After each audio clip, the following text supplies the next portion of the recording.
Hoje a gente vive, principalmente aqui na minha posição, e aí eu falo bastante, compartilho bastante com o Pedro, que tá, esse discurso, né, de queremos fazer, aí tu tem que priorizar, e aí a priorização, a beleza, mas aí sempre cai, lá no final das contas, no problema, entre aspas, né, financeiro, né? Não tem, eu tenho que não é agora, não é o momento. E tu falou sobre, no final tu fala, né, sobre modelos, sobre estratégias de planejamento financeiro.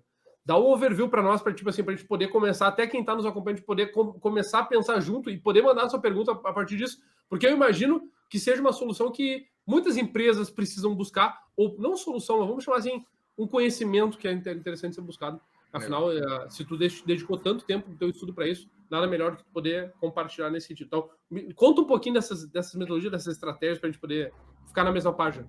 Claro, perfeito. Bom, então, basicamente, o que a gente tem que fazer em qualquer empresa é primeiro entender o problema, né? Então, a gente precisa organizar os pensamentos. Primeiro, a gente tem que, por exemplo, na primeira etapa, fazer um briefing mesmo, entender o que a empresa faz, qual é o portfólio dela, qual é o lucro dela que ela tem anual, porque o perfil da empresa também pode nos dar um bons indícios sobre quais ataques podem acontecer, quais são os riscos econômicos.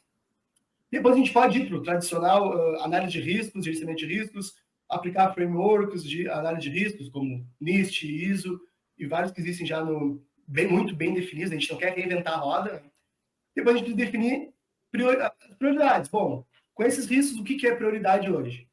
Legal, então pode ser, a gente tem prioridade de contratar um antivírus, uma ferramenta, um firewall, ou algo mais robusto. A gente precisa, por exemplo, de treinamento para a equipe. Tudo isso a gente pode definir como, eu diria, uma estratégia de cibersegurança baseada em prioridades. Então, a gente tem o risco de ransomware ou de phishing. Então, a gente tem que fazer um treinamento da nossa equipe para a gente ficar com mais awareness em relação ao phishing.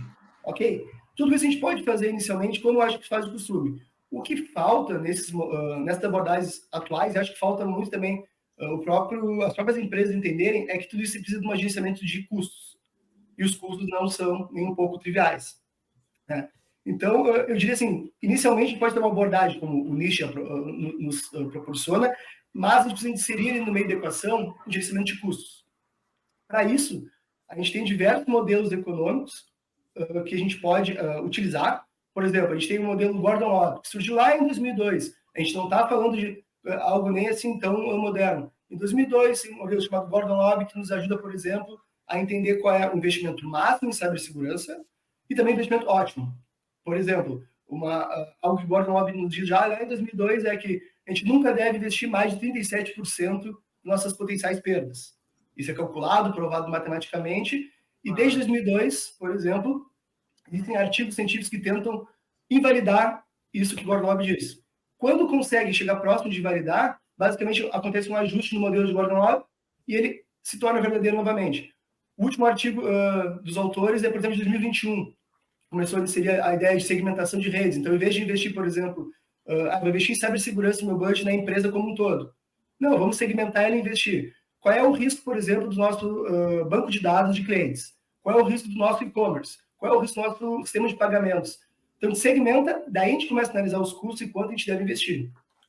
Esse é um modelo que a gente pode usar. Outro modelo, por exemplo, que eu trabalhei bastante, que é o ROSE, que é o Return on Security Investment.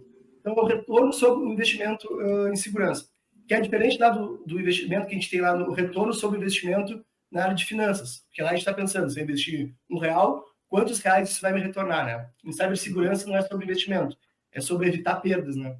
Então, por exemplo, com o modelo ROSE, a gente consegue pegar duas soluções de cibersegurança, por exemplo, 2 antivírus, ou dois anti-malwares, e entender qual deles é mais efetivo do ponto de vista econômico. Obviamente, técnico também, a gente não está falando de mais barato, e sim o mais eficiente. Então, a gente quer fazer a equação que funcione entre o mais eficiente e o mais, do ponto de vista técnico, e também econômico, né?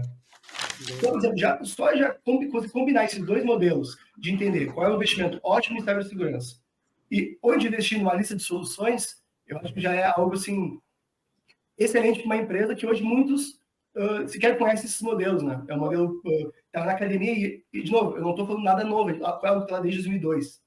Né? A própria ideia de aspectos econômicos de cibersegurança surge em 2001, lá com o paper do Ross Anderson, que já nos mostra que a maioria dos problemas hoje que acontece em cibersegurança? Eles são motivados com viés econômico, então, os atacantes têm uma motivação econômica e também eles acontecem por problemas econômicos.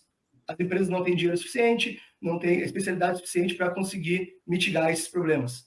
Então, no final, assim, eu não sou da área de economia, tá? Mas no final eu me apaixonei por essa área porque eu comecei a entender que muita coisa da cibersegurança que a gente tem de problema hoje, ele tem uma vertente lá nos primórdios, lá no início do século, por exemplo, com um conceito de microeconomia, realmente. Microeconomia básica.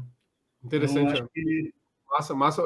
Até o Pedro, eu sei que tu já deve estar a mente fervendo. O meu comentário assim, ó. Durante a fala do Muriel, parece que, né, ainda mais durante a tua pesquisa agora, né, Pedro? Parece quando ele fala assim, não, tá aí, você já tá com... Tu não vai inventar a roda, né? Ele falou para ti, ele tá falando para ti. Tu não ele falou para mim, foi direcionado. Em outros bastidores, a gente te conta que o Pedro está desenvolvendo uma pesquisa dele aí para trabalhar com gestão de risco aí, bacana, sim, tá? Agora, durante a conclusão do trabalho da graduação dele. É isso aí, o terceiro da graduação.